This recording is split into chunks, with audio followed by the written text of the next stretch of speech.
ఎన్నో ఏళ్ల కల నెరవేరబోతుంది. వందల సంవత్సరాల తర్వాత శ్రీరాముడు అయోధ్యలోకి మళ్లీ అడుగుపెట్టనున్నారు. మరికొన్ని గంటల్లో ఆ బలరాముని ప్రాణ ప్రతిష్ఠ వేడుకలు కూడా ప్రారంభం కానున్నాయి. ఉత్తరప్రదేశ్లోని అయోధ్యలో శ్రీరాముడి విగ్రహ ప్రాణ ప్రతిష్ఠకు ముహూర్తం సమీపిస్తున్న వేళ ఉగ్రవాద సంస్థల నుంచి వరుసగా బెదిరింపులు రావడం కలకలం రేపుతున్నాయి. అయోధ్యలో విధ్వంసం సృష్టిస్తామని ఇప్పటికే ఖలిస్తానీ ఉగ్రవాది గురుపంత్వత్ సింగ్ పన్ను హెచ్చరించాడు. తాజాగా పాకిస్తాన్ చెందిన ఉగ్రవాద ముఠా జైషే మహమ్మద్ కూడా అయోధ్యలో కల్లోలం చేస్తామని బెదిరింపులకు పాల్పడింది.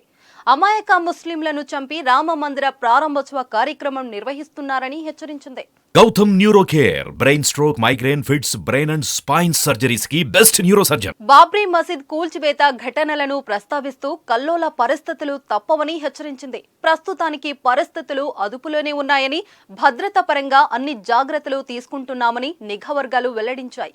గత ఏడాది జనవరి 26 సందర్భంగా కూడా జైషే ఇలాంటి బెదిరింపులకు పాల్పడింది.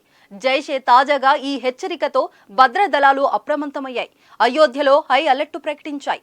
రామ మందిర ప్రాణ ప్రతిష్ఠ మహోత్సవం నేపథ్యంలో అయోధ్యలో భద్రతను ఎప్పటికప్పుడు పర్యవేక్షిస్తున్న ఉత్తరప్రదేశ్ యాంటీ టెర్రరిజం స్క్వాడ్ ఇటీవల ముగ్గురు ఖలిస్తానీ సానుభూతి పరులను అరెస్టు చేసింది.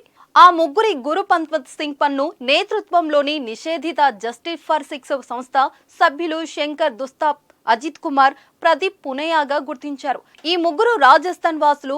ఎవరికీ అనుమానం రాకుండా ఉండేందుకు వీరు తమ వెహికల్ పై కాషాయం జెండాతో అయోధ్యలోకి ప్రవేశించారు.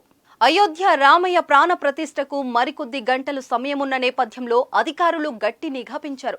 జాతీయ విపత్తు దళం రామ మందిరం సమీపంలో శిబిరాన్ని ఏర్పాటు చేసి రేపు జరిగే ప్రాణ ప్రతిష్ఠ వేడుకకు ముందు ఇక్కడ 3 ఎన్డీఆర్ఎఫ్ బృందాలు మోహరించాయి. స్థానిక పరిపాలన యంత్రాంగం పోలీసులతో సమన్వయం చేసుకుంటారు.